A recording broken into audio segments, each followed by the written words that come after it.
Bismillahirrahmanirrahim. Alhamdulillahirabbil alamin. Wassalatu wassalamu ala Rasulillah wa ala alihi wa sahbihi wa man wala. Amma ba'd.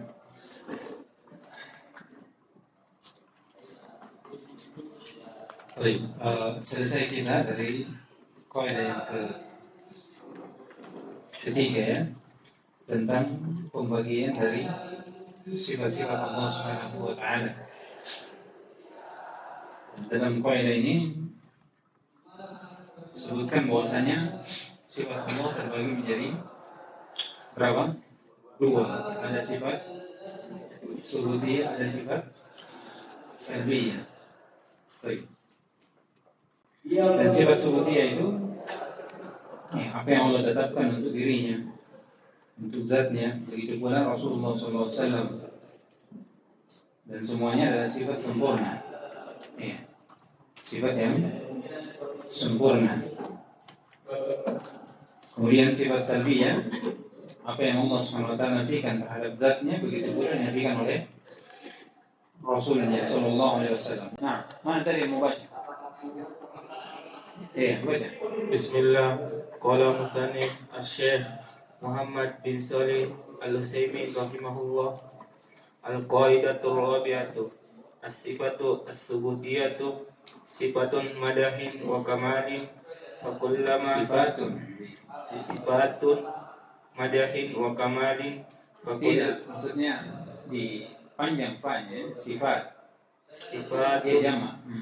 Sifatun madahin wa kamalin fa kullama kasurat wa tanawwa'at dalalatiha zuhuran min kamalil mausufi biha ma huwa aktsar. Al-qaidatur rabi'ah, yang keempat, kaidah yang keempat, as-sifatus subutiyah. Karena sifat terbagi menjadi dua, ya kan? Subutiyah dan salbiyah. Kata beliau, sifat as-subutiyah, sifatu madhin wa kamal. Jadi sifat-sifat penetapan, ya kan? Itulah sifat yang terkandung padanya pujian dan kesempurnaan untuk Allah. Ini saya sudah terangkan tadi. Ya? Karena kalau penetapan disitulah adanya letak pujian terhadap Allah Subhanahu wa taala. Kata beliau, fa kullama kasrat, maka semakin banyak sifat yang dalam konteks penetapan, wa tanawwa'at dalalatu hadam, berjenis-jenis pendalilannya. Maksudnya penunjukan dari sifat itu. Misalnya ada nama terkandung padanya sifat, jelas. Semakin banyak, demikian pula semakin banyak pendalilan menunjukkan tentang sifat Allah, bukan hanya dari nama. Kata beliau, zahara, maka nampak min kamalil mausufi biha, maka disitulah nampak kesempurnaan yang disifati dengan sifat tersebut, ma huwa aksar, lebih daripada sifat tersebut atau kesempurnaan itu. Jadi semakin banyak, semakin sempurna. Kesempurnaan Allah dengan penamaan Al-Khaliq. Ditetapkan sifat apa? Al-Khaliq.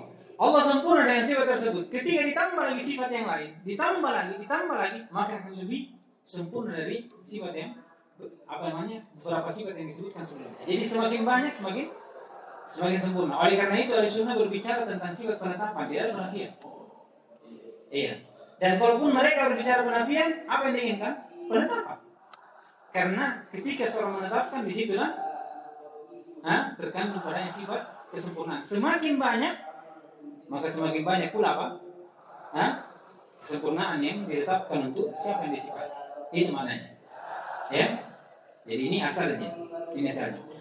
Kata beliau, wa lihadza kanat sifatu as-subutiyah allati akhbara Allah biha an nafsihi. Oleh karena itu sifat subutiyah yang Allah khabarkan dengannya terhadap zatnya aksar, lebih banyak bikatsirin min as-sifatil salbiyah. Tidak? Sifat yang Allah tetapkan untuk dirinya itu lebih banyak daripada sifat yang Allah nafikan terhadap zatnya. Ya kan? Sangat banyak sifat penetapan untuk Allah SWT dibanding sifat penafian. Karena memang pembicaraannya asal itu di mana? Subutiyah. Pembicaraan tentang sifat Allah itu pada dasarnya di subutiyah. Dan adapun salbiyah ini cabang saja. Ya. Cabang saja. Ketika disebutkan yang diinginkan pun apa? Penetapan. Itulah disebutkan Ibnu Taimiyah bahwasanya dahulu ahli sunnah wal jamaah itu hanya berbicara pada sifat penetapan, karena disitulah terkandung padanya sifat pujian untuk Allah. Sifat pujian untuk Allah. Karena kalau peniadaan itu hakikatnya tidak ada sampai ditetapkan lawan dari sifat yang dinafikan, barulah ada pujian. Kata beliau kama huwa ma'lum, sebagaimana kita yang diketahui ya dalam Al-Quran dan Sunnah banyak-banyak sifat penetapan. Kata beliau amma sifatus salbiyah, adapun sifat salbiyah falam tudkar ghaliban illa fil ahwal at-taliyah. Adapun sifat salbiyah maka tidak disebutkan dalam Al-Quran, begitu pula dalam Sunnah, kecuali dengan beberapa keadaan saja. Kecuali dengan beberapa keadaan. Oleh karena kenapa disebutkan sifat salbiyah?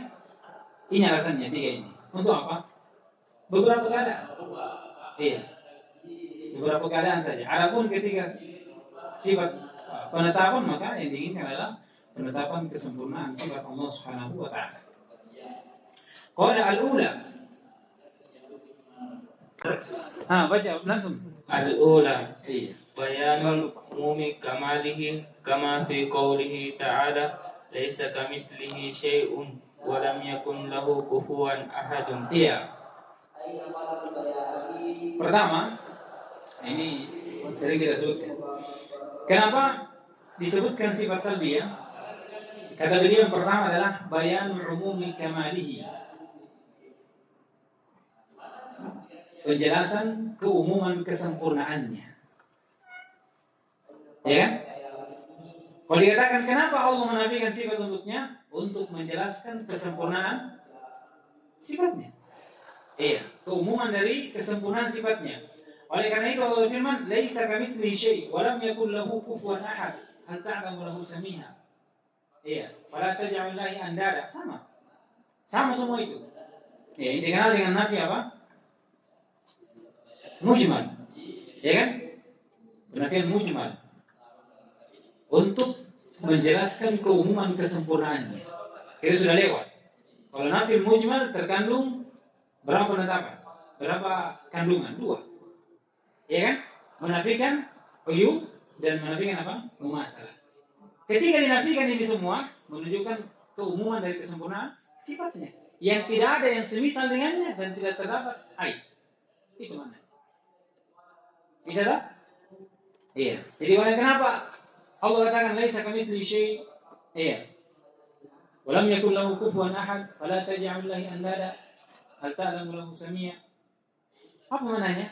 Ini dijelaskan penafian ini untuk menjelaskan keumuman dari kesempurnaan sifatnya. Yang dimana sifat Allah Subhanahu wa taala seluruhnya tidak ada yang semisal dengannya dan tidak ada aib padanya. Itu saja.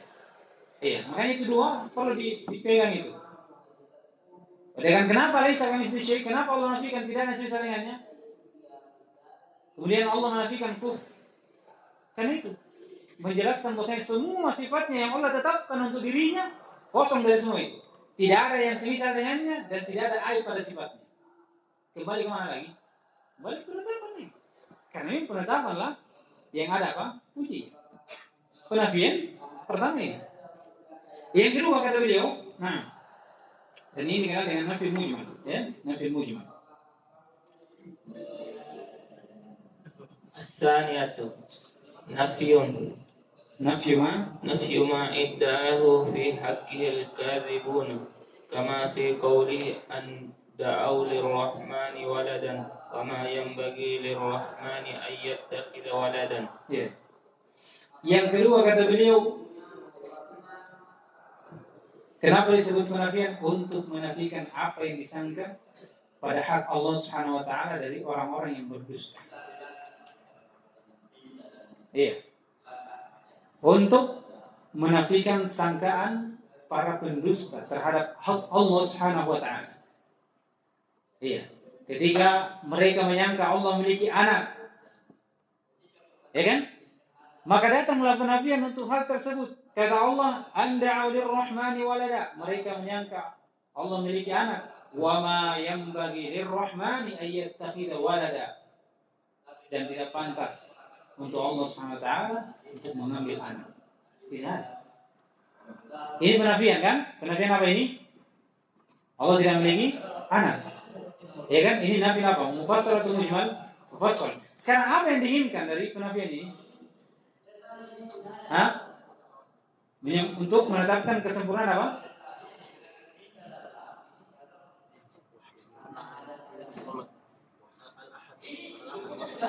Iya, al-ahadiyah. Terus?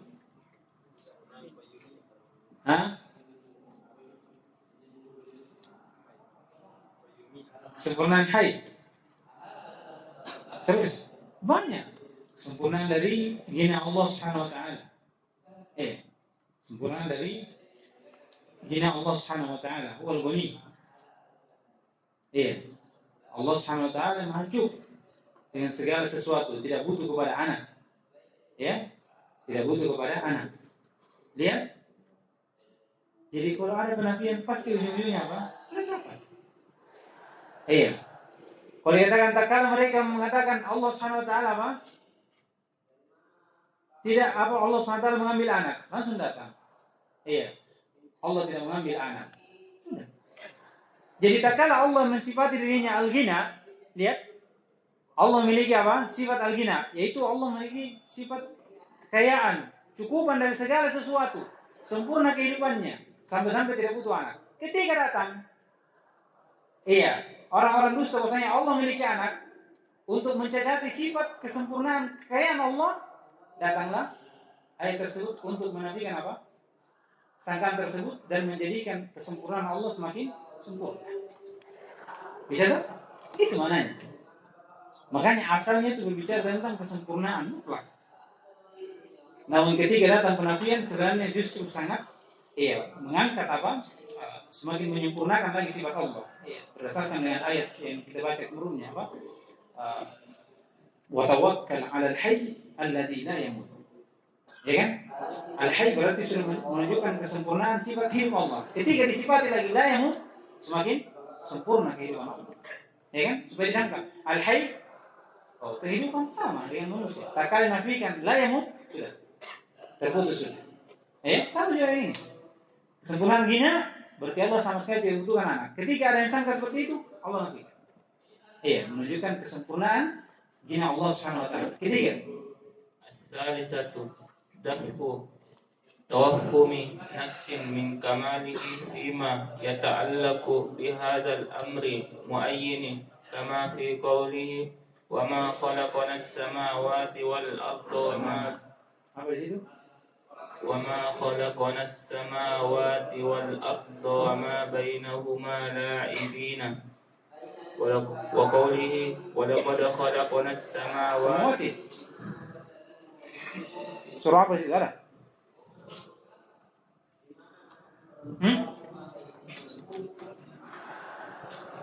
وما خلقنا السماوات والأرض وما بينهما لاعبين. Begitu. Sudah. Terus yang kedua,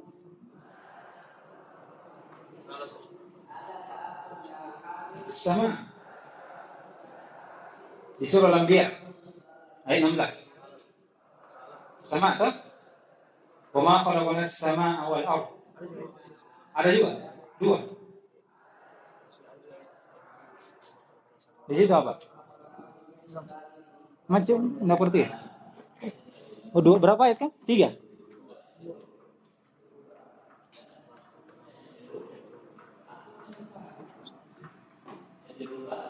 وما خلقنا السماوات والأرض وما بينهما لاعبين. Dua ayat. Coba kita lihat.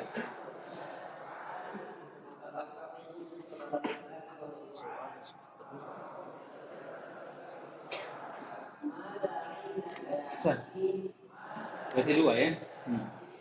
Baik. Kalau yang dia sama, kalau di Qur'an sama. Lanjut.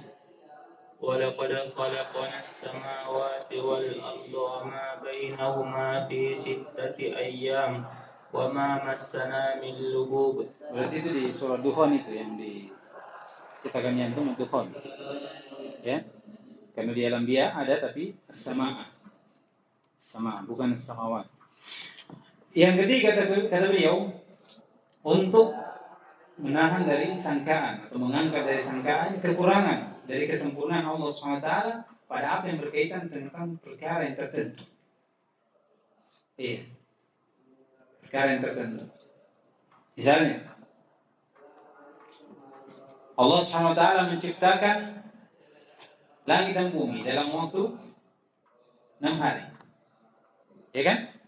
6 hari. Kemudian disangka bahwasanya Allah capek. Iya. Berarti kurang pada kesempurnaan kudrah Allah. Ya kan? Atau kurang dari kesempurnaan penciptaan Allah karena tidak mau menciptakan dalam satu waktu. Tak kala ada sangkaan seperti ini, sangkaan kekurangan, mungkin disangka. Kalau yang tadi itu memang jelas. Yang kedua itu sudah memang disangka oleh orang-orang dusta. Allah memiliki anak. Kalau ini sekedar sangkaan saja, bisa saja begini dan begitu, ya kan? Sangkaan. Untuk kekurangan pada sifat kesempurnaan qudrah atau sifat khalq Allah, maka Allah katakan, "Wa ma khalaqnas samawati wal arda wa ma bainahuma fi 6 ayyam wa ma massana min lughub." Ini ayat yang kedua. Ya kan? Kami ciptakan langit dan bumi. Dan apa yang antara keduanya? 6 hari dan sama sekali kami tidak disentuh dengan rasa capek. Penafian rasa capek untuk Allah dari penciptaan langit dan bumi menunjukkan apa? Kesempurnaan kudrah Allah Subhanahu wa taala. Ya kan? Kesempurnaan dari kudrah Allah. Jadi penafian khusus dari sangkaan kekurangan dari sifat Allah. Kemudian disangka lagi Allah menciptakan langit dan bumi dan apa yang antara keduanya ini? Iya. Dalam keadaan bermain-main atau tidak ada gunanya. Penciptaan langit dan bumi dan keduanya ini, di antara keduanya tidak ada gunanya. Iya. Maka Allah angkat lagi sangkaan tersebut. Kata Allah, "Wa ma khalaqnas samawati wal arda ma bainahuma la'ibin." Kami ciptakan langit dan bumi di antara keduanya tidak dalam keadaan apa? Kami bermain-main. Iya. Ada hikmah di balik ciptaan itu. Ada hikmah. Kesempurnaan hikmah Allah Subhanahu wa taala. Sempurnaan dari hikmah Allah Subhanahu wa taala Al-Hakim. Ada maksud penciptaan dari langit dan bumi ini dan apa yang antara keduanya. Dari sini menunjukkan bahwasanya ketika Allah menafikan sesuatu pada dirinya menunjukkan apa? Untuk menetapkan kesempurnaan dari lawannya. Ima itu dari sisi keumuman semua sifat Allah atau untuk membantah sangkaan orang yang berdusta terhadap sifat Allah atau sekedar sangkaan saja. Belum diucapkan, baru disangka. Allah sudah nafikan hal tersebut. Bagaimana lagi? Iya. Jadi ini makna dari penafian ketika ada penafian dalam Al-Quran. Tidak lepas dari 3 hal. Iya. Satunya kalau bentuknya mujmal maka 2 itu. Ketika Allah nafikan pada sifatnya mujmal, laisa kamitslihi syai' dan seterusnya, itu cuma 2. Bahwasanya semua sifat Allah Subhanahu wa taala tidak ada padanya permisalan dengan makhluknya dan tidak terkandung sedikit pun apa? Aib dan cacat. Ketika Allah nafikan secara mufassal, itu sifat tertentu. Ya, sifat tertentu. Ketika Allah katakan, "Wa ma rabbuka bidzallamin lil 'abid." Allah tidak zalim kepada hambanya, menunjukkan kesempurnaan keadilan Allah. Sifat tertentu. Di sini Allah tidak mengambil anak. Kesempurnaan sifat hina Allah. Allah tidak disentuh dan capek, menunjukkan kesempurnaan apa? Kudrah Allah Subhanahu wa taala. Jadi ini 3 hal dari maksud dari kaidah ini. Jadi asal pembicaraan Ahlussunnah wal Jamaah terhadap sifat mufassal atau subut atau salbiyah, subuti atau salbiyah, subuti. Karena disitulah terkandung padanya pujian. Semakin banyak penetapan, semakin banyak pujian untuk Allah. Namun ketika kita dapati penafian untuk penafian sifat tentang zat Allah SWT, maka hakikatnya untuk menetapkan kesempurnaan lawannya. Iya, kesempurnaan lawannya. Kalau sifat tertentu, maka tertentu juga sifatnya. Misalnya penafian sifat mati berarti menunjukkan apa? Kesempurnaan hidup. Kalau ini jelas. Sekarang kalau datang dalam bentuk penafian secara mujmal, apa yang kita katakan? Ahsan. Menjelaskan kesempurnaan seluruh dari keumuman dari kesempurnaan seluruh sifatnya. Yang tidak ada tidak ada permisalan dan tidak ada apa? Aib dan cacat. Sudah. Itu dia. Kemudian dari permasalahan yang kedua tentang subutiyah dan salbiyah. Ahlussunnah wal Jamaah ketika berbicara tentang sifat subutiyah itu asalnya berbicara tentang sifat yang sifatnya apa? Mufassal. Iya, sifatnya mufassal. Misalnya Allah innahu huwas sami'un alim. Iya. Wa kana Allah sami'an basira. Wa huwal azizul hakim. Semuanya sifatnya apa? Mufassal. Ini asalnya. Ya kan? Kemudian kadang juga berbicara tentang sifat Allah SWT dalam keadaan mujmal. Seperti ucapan Allah Alhamdu. Nama Allah Al-Azim. Kemudian nama Allah siapa? Al-Majid. Iya. Ini semua datang dalam bentuk mujmal. Iya. Apa maknanya kemarin mujmal? Kalau dikatakan Alhamdu. Kalau dikatakan Al-Azim. Kalau dikatakan Al-Majid. Mujmal artinya apa? Mencakup semua nama. Dan di mana nama itu terdapat pujian pada Allah. Kemudian kalau bicara tentang salbiyah, maka asal pembicaraannya di mana? Mujmal. Laisa kamitslihi syai'. Ya kan? Kemudian kadang juga berbicara tentang sifat Allah dalam keadaan mufassal. Ini untuk menetapkan sifat tertentu untuk Allah Subhanahu wa taala. Ya, ini kaidah diambil dari firman Allah Subhanahu wa taala, "Laisa kamitslihi syai' wa huwas samiul basir." Ini asal. Ketika ucapan Allah "Laisa kamitslihi syai'" ini menafikan sifat Allah secara penafian untuk Allah Subhanahu wa taala sifat ujub secara mujmal. Kemudian wa huwas samiul basir ini penetapan untuk sifat Allah secara mufassal. Sudah, itu asalnya. Kemudian kadang keluar dari hal tersebut dengan faedah yang tertentu. Nah, kita berpindah. Bisa ini kita ambil dua. Di sini bukan ini.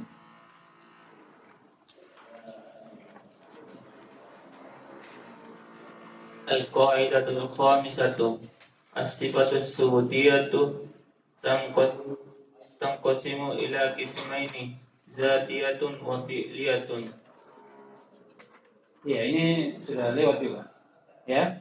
Kaidah yang kelima, as-sifatus subutiyah tanqasimu ila qismain, dzatiyatan wa fi'liyatan. Jadi kita sudah bicara tentang subutiyah dan salbiyah, kemudian sekarang atau faedah tentang sifat subutiyah, kemudian setelah itu bicara tentang pembagian dari sifat subutiyah. Ada namanya dzatiyah, ada namanya fi'liyah.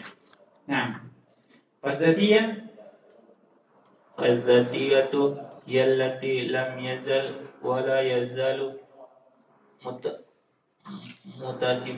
muttasifan biha kal ilmi wal qudrati was sam'i wal basari wal izzati wal hikmati wal uluwi wal azamati wa minha as-sifatu khabariyatu kal wajhi wal yadaini wal ainaini. Iya. Kata beliau, dzatiyah hiya allati lam yazal wa la yazal muttasifan biha. Ini dzatiyah.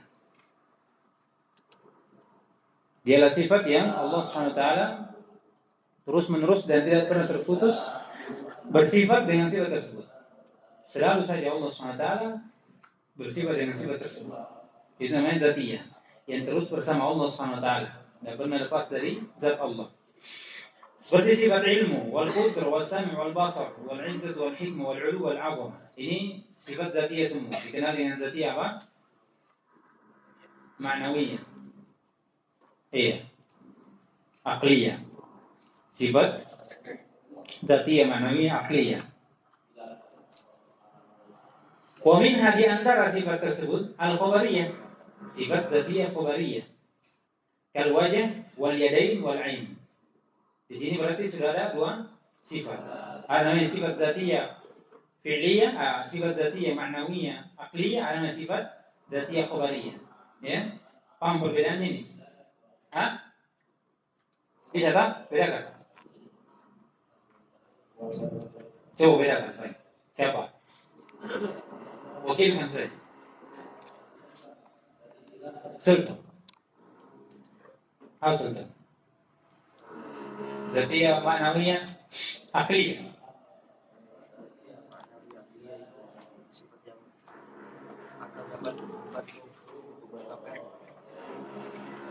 Terus kalau khabariyah itu akal tidak dapat bermain dengan pada sifat itu. iya, sifat zatiyah ma'nawiyah akliyah, sifat yang ditetapkan oleh Al-Quran dan Sunnah. Namun akal membantu dalam penetapan tersebut, ya, dari sisi akal, ya kan? Seperti sudah berlalu dengan dalalatu al-iltizam, ya kan? Sifat al-khaliq, sifat khalq dari nama Allah al-khaliq. Seorang pencipta, kalau pembuat kayu, ya kan? Dikatakan, kalau kenapa dia mampu buat kayu? Ya, pembuat kayu karena tidak lepas dari dua hal. Karena dia punya ilmu dan punya kudrat. Bagaimana dia bisa buat kayu kalau tidak ilmunya? Buat meja begini. Nah, atau dia punya ilmu tapi tidak ada? Tidak ada apa? Tidak ada kudratnya. Yang kedua, yang pembuat kayu ini pasti hidup juga. Ya tak? Kalau mati, bagaimana caranya buat kayu dan sudah mati? Ya, menurut ini dari akal. Dan semua itu sifat zatiyah, ya. Itu maksudnya. Tapi didahului oleh dalil. Kalau khabariyah, ini tidak lepas dari dalil. Ya. Yang dilihat dari kita, ya binis batilana apa? Terbagi-bagi. Iya, terbagi-bagi. Seperti tangan, kaki, hidung, telinga, mata. Itu sifat khabariyah. Yang dilihat dari kita adalah perkara yang terbagi-bagi. Iya. Tapi bukan berarti Allah SWT terbagi-bagi dari sisi tidak. Itu pendekatan makna apa yang kita lihat dari diri kita. Seperti tangan, sifat dan seterusnya. Ya. Baik, yang kedua. والفعلية هي التي تتعلق بمشيئته إن شاء فعلها وإن شاء لم يفعلها كالاستواء على العرش والنزول إلى السماء الدنيا. Dan yang kedua fi'liyah, yaitu sifat yang berkaitan dengan masyiah Allah SWT. Kalau dia berkehendak, Allah lakukan. Kalau dia berkehendak, Allah tidak lakukan. Ini sifat fi'liyah, berkaitan tentang masyiah Allah SWT, kehendaknya. Kata beliau, kal istiwa 'ala al-'arsy. Istiwa 'ala al-'arsy ini sifat fi'liyah. Karena Allah beristiwa ketika apa? Setelah penciptaan langit dan bumi. Ya, dari lafaz tsumma istawa 'ala al-'arsy menunjukkan istiwa itu terjadi setelah penciptaan langit dan bumi. Makanya dikatakan fi'liyah karena berkaitan dengan kehendaknya. Allah kehendaki dirinya zatnya untuk istiwa setelah penciptaan langit dan bumi. Kemudian juga wa nuzul ila samai dunya. Iya, kapan turun? Seperti yang terakhir. Iya, dikatakan fi'liyah karena Allah kehendaki dirinya zatnya turun kapan? Seperti yang terakhir saja. Karena dikatakan sifat fi'liyah berkaitan dengan kehendaknya. Maunya. Iya. Mau turun seperti yang terakhir, mau turun. Nah, tapi nas yang sampai pada kita dia turun di mana? Seperti yang terakhir dan ditambah dengan sebagian ulama itu turun, sifat turunnya ada lagi di pada hari kiamat ketika kemudian turun ke surga. Nah, sekarang yang ketiga.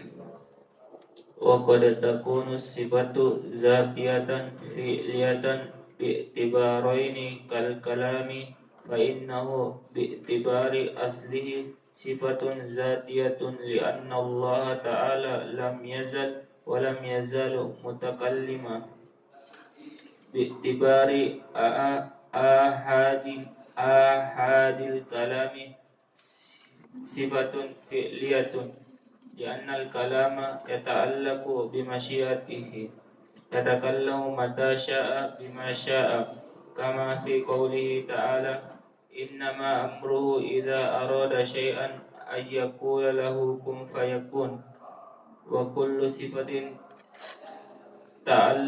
تعلقت بمشيئته تعالى فإنها تابعة لحكمته.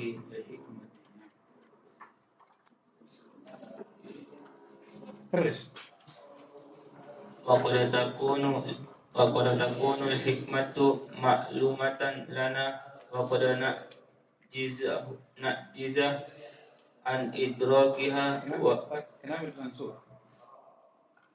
وقد نعجز عن إدراكها ولكننا نعلم علم اليقين أنه سبحانه لا يشاء شيئا إلا وهو موافق للحكمة كما يشير إليه قوله تعالى وما تشاءون إلا أن يشاء الله إن الله كان عليما حكيما. طيب.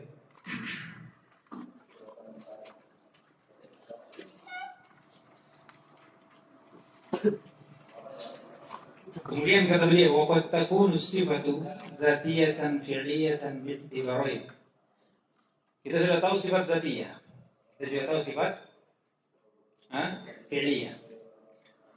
Dzatiyah di mana Allah SWT terus bersifat dengannya. Dan fi'liyah di mana Allah SWT berkehendak apa? Sifat Allah yang berkaitan dengan kehendaknya. Kalau Allah berkehendak, Allah kehendaki, lakukan. Kalau tidak. Namun kata beliau, ada lagi satu sifat. Dia dzatiyah dan fi'liyah tapi dilihat dari dua sisi. Iya. Satu sisi dia sifat dzatiyah dan sisi lain dia fi'liyah. Seperti kata beliau di sini sifat al-kalam. Sifat al-kalam. Dari sisi mana dia sifat dzatiyah? Kata beliau, fa innahu bi'tibari aslihi sifatun dzatiyatun. Dari sisi asalnya dia adalah sifat dzatiyah. Maksudnya asal dilihat dari Allah Subhanahu wa taala mampu untuk bicara. Iya. Dari asal sifat bahwasanya Allah Subhanahu wa taala mampu untuk berbuat apa saja. Itu dikatakan sifat dzatiyah. Dari sisi Allah Subhanahu wa taala berbuat apa yang Allah kehendaki. Berdasarkan dengan firman Allah Subhanahu wa taala fa'alul lima yurid. Iya. Wa yaf'alu ma yasha' wa yaf'alu ma yurid. Iya, dari asalnya Allah mampu bicara, masuk semua sifat. Ya. Masuk semua. Semuanya Allah SWT sifat fi'liyah, dasarnya adalah Allah mampu melakukannya. Makanya dikatakan asal, tidak pernah terlepas dari Allah SWT terus menerus, mampu untuk bicara, mampu untuk turun, mampu untuk apa lagi di sini? Peristiwa. Semuanya. Kata beliau, lianna Allah Ta'ala lam yazal wa la yazal mutakalliman. Ini dari sisi kalam, sifat kalam. Karena terus menerus Allah itu mampu bicara. Ya kan? Artinya ketika Allah tidak bicara, ketika Allah sudah bicara dengan Nabi Muhammad, kemudian setelah itu nanti bicara pada hari kiamat, bukan berarti sifat bicara itu hilang dari Allah. Ya kan? Terus menerus Allah mampu untuk bicara. Ketika Allah turun di sepertiga malam terakhir, ya kan? Berarti tidak ada khabar bahwasanya Allah turun di siang hari. Apa kalau Allah tidak mampu? Allah tidak mampu turun? Allah mampu. Terus menerus Allah mampu untuk turun. Iya. Tapi kapan turun itu terjadi? Kapan Allah kehendaki turunnya? Inilah ahadnya. Kapan itu? Seperti malam terakhir. Jadi bedakan. Terbedakan atau tidak? Jadi kemampuan Allah untuk turun sifat dzatiyah atau fi'liyah? Dzatiyah. Kemampuan Allah untuk bicara. Iya, kudrah Allah untuk bicara, dzatiyah atau fi'liyah? Dzatiyah. Artinya ketika tidak ada Allah tidak bicara, bukan berarti Allah tidak mampu. Ya kan? Tapi kapan Allah kehendaki, maka dia sudah masuk di sifat fi'liyah. Karena disitulah berbicara tentang kehendak Allah, bicara dengan Nabi Adam, bicara dengan Nabi Muhammad, bicara dengan orang mukmin dan seterusnya. Begitu pula turun seperti orang terakhir. Begitu pula istiwa. Ya, begitu pula datang. Dan seterusnya dari sifat fi'liyah. Ya.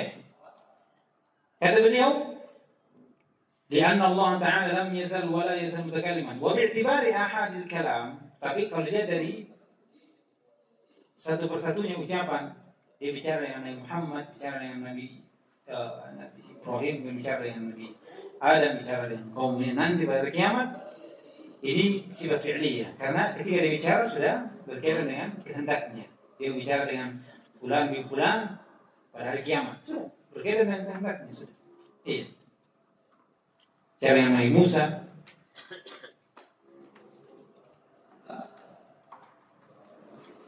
Terlebih di surah di mana?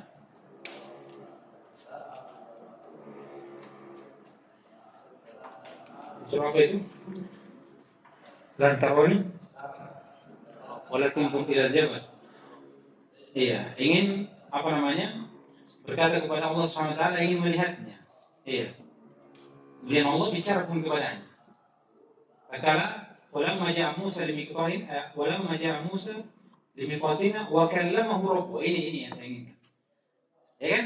Tatkala Musa datang ke tempat yang sudah dijanjikan, maka di situ wa kallamahu rabbuh. Barulah Allah bicara. Pertanyaannya, sebelum datang Musa, apa Allah tidak mau bicara? Hah? Mampu bicara. Tapi pembicaraan dengan Musa diikutkan dengan apa? Kehendaknya itu ketika Musa datang. Jadi dia dari ahadnya ketika Allah bicara itu sifat fi'liyah. Tapi kemampuan Allah bicara itu sudah terdahulu. Iya. Karena Allah SWT fa'alul lima yurid. Allah mampu bicara. Iya. Dan seterusnya dari sifat-sifat yang dia adalah sifat dzatiyah. Qala li'anna al-kalama yata'allaq bi masyiatihi. Yatakallam mata syaa bima syaa. Bicara. Kapan dia bicara dengan apa dia? Siapa yang bicara? Kehendak Allah SWT. Siapa yang kehendaki? Kama fi qouli ta'ala, lihat pendalilannya. Innama amruhu idza arad. Iya. Tidak lain perkaranya itu kalau Allah inginkan sesuatu, maka dia cuma katakan kun fayakun. Itulah. Iya, dalil tadi sorry. Walamma ja'a Musa limiqatina wa kallamahu rabbuh. Ya kan? Wa kallamahu rabbuh. Wa kullu sifatin. Kemudian ini masih bicara tentang fi'liyah. Wa kullu sifatin tata'allaq bi masyiatihi ta'ala fa innaha tabi'atun li hikmatihi. Namun perlu kita ketahui, semua sifat fi'liyah Allah Subhanahu wa taala itu diikutkan dengan hikmah-hikmahnya. Iya. Demikian pula semua perbuatan Allah Subhanahu wa taala itu diikuti dengan keadilan. Sebagaimana disebutkan Qayyim rahimahullah ya. Sifatul adil itu sifat pada semua perbuatannya. Keadilan ada pada perbuatan Allah Subhanahu wa taala. Wa qad takunu al-hikmatu ma'lumatun lana. Kadang diketahui. Karena kita tahu apa hikmahnya. Kenapa Allah berbuat seperti ini? Dan Allah tidak ditanya dengan hal tersebut. Kemudian dan kadang kita tidak tahu dari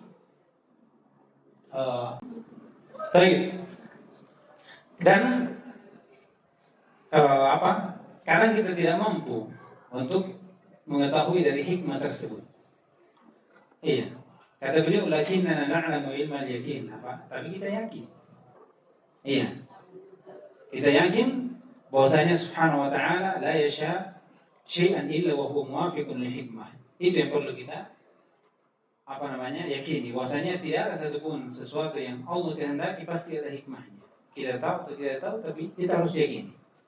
Iya, ini berkaitan tentang keimanan terhadap takdir. Keimanan terhadap takdir. Kama yashiru ilaihi qauluhu ta'ala atau qauluhu ta'ala sebagaimana disyaratkan. Iya, yashiru ilaihi qauluhu ta'ala wa ma tasha'una illa yasha Allah innallaha kana 'aliman hakima. Iya. Dan tidak ada yang mereka kehendaki dari makhluk kecuali Allah Subhanahu wa taala menghendakinya. Kemudian tatkala Allah kehendaki, innallaha kana 'aliman hakima. Kehendak Allah Subhanahu wa taala itu penuh dengan hikmah. Dia Maha tahu dan Dia yang Maha memiliki hikmah. Dari apa yang Dia lakukan. Jadi alim menafikan bahwasanya Allah tidak tahu apa yang dilakukan. Kemudian hikmah untuk menafikan kezaliman dari kezaliman dari perbuatannya. Jadi dua nama ini Masya Allah. Dia tahu apa yang dilakukan. Tahu keadaan hambanya. Dan pengetahuan Allah itu terdahulu. Kemudian apa yang dilakukan tidak lepas dari hikmah. Tidak lepas dari hikmah Allah SWT. Jadi ayat ini itu untuk mengangkat dua hal tersebut. Mengangkat kejahilan. Bahwasanya Allah tidak tahu. Makanya ini untuk menutup sangkaan dari orang-orang sebagian dari Mu'tazilah Iya. Berbicara tentang ayat nasakh, katakan kenapa atau Jahmiyah, kenapa Allah menasakh? Iya, karena hukum yang diturunkan sebelumnya itu Allah tidak tahu, ternyata hamba yang tidak mampu. Setelah tahu Allah yang tidak mampu, hamba yang tidak mampu barulah diganti hukumnya. Iya, itu dia berbicara tentang ayat nas. Makanya dia tidak mau berdalil dengan Al-Quran untuk penetapan sifat, sama sekali tidak mau. Karena dia tidak qat'i. Iya, ada tawahum di sana, ada taruddud. Ini diganti dengan ini khos di umum dikhususkan yang ayat ini ada muqayyad, ada mutlak. Berikan dengan akidah, tidak berikan dengan seperti itu. Dan lebih kuat yang itu adalah akal. Makanya mereka tidak mau mengambil Al-Quran, jangan sunnah hadis ahad, ya. Al-Quran saja ditolak, apalagi hadis ahad, ya. Mutawatir sudah mutawatir juga ditolak, sama dengan pendalilannya. Mutawatir ada khos, ada am, ada mutlak, ada muqayyad, ada nasikh, mansukh dan seterusnya. Ya, itu salah satu pendalilannya kenapa mereka tidak mau, alasannya kenapa tidak mau mengambil Al-Quran. Apalagi bicara tentang nasikh. Dan ini ayat menunjukkan ketika Allah menghapus hukum tersebut dengan hukum lain, tidak lepas dari dua, alimun hakim. Kalau apa yang dia tahu, tapi ada hikmahnya, tidak lepas dari hikmah. Allah tahu, ya kan? Bahwasanya ketika saya turunkan ini mereka tidak mampu. Ketika diganti, apa mananya? Menunjukkan akan hikmahnya Allah SWT memberikan kemudahan kepada hambanya. Ketika diperintah untuk berperang 1 lawan 10, tidak mampu, maka dirubah menjadi 1 lawan 2. Jangan mundur. Kalau 1 lawan 10 jangan mundur dulu. Kemudian dirubah menjadi, karena berat, dirubah 1 lawan 2. Kalau lebih itu boleh mundur. 1 lawan 2 jangan mundur. Apa hikmah kenapa disuruh perintah berjihad dengan 1 lawan 2? Bagaimana penting itu jihad? Ya, pahalanya jihad. Menunjukkan bagaimana kemudahan Allah SWT memberikan kita jalan untuk semakin dekat kepada Allah SWT. Itu hikmahnya. Itu hikmahnya. Jadi tidak lepas dari dua hal ini, ilmu dan hikmah. Ini untuk membantah dari pemikiran dari Al-Bid'ah, Jahmiyah yang menafikan ilmu dan Mu'tazilah menafikan hikmah. Sampai-sampai ditunjuknya Rasul Nabi Muhammad SAW sebagai Rasul, itu tidak ada hikmahnya. Apa artinya tidak ada hikmahnya? Fir'aun masuk neraka itu tidak ada hikmahnya. Abu Bakar masuk surga tidak ada hikmahnya. Apa maksudnya tidak ada hikmahnya? Seandainya Allah di masyiah faqat. Masyiah saja. Artinya kalau Fir'aun masuk, Allah masukkan surga bisa. Abu Bakar dengan keimanan yang sempurna, manusia terbaik setelah Nabi SAW, jika Allah kehendaki masuk neraka. Begitu sangkanya mereka. Jadi Abu Bakar masuk neraka, masuk surga, Fir'aun masuk neraka, itu dari hikmahnya mereka. Itu artinya. Jadi tidak perlu kita beriman. Kalau kehendaki kita masuk neraka. Kalau dia masuk surga, ya. Untung-untungan saja. Tidak usah ada sebab. Kan? Itulah pemikiran seperti itu bisa membuat orang semakin jauh dari Allah Subhanahu wa Ta'ala. Baik, insyaallah kita selesai ini dari pembagian sifat ini. Kita lanjutkan nanti di menjadi kaya kena ini. Insyaallah selesai ini dua.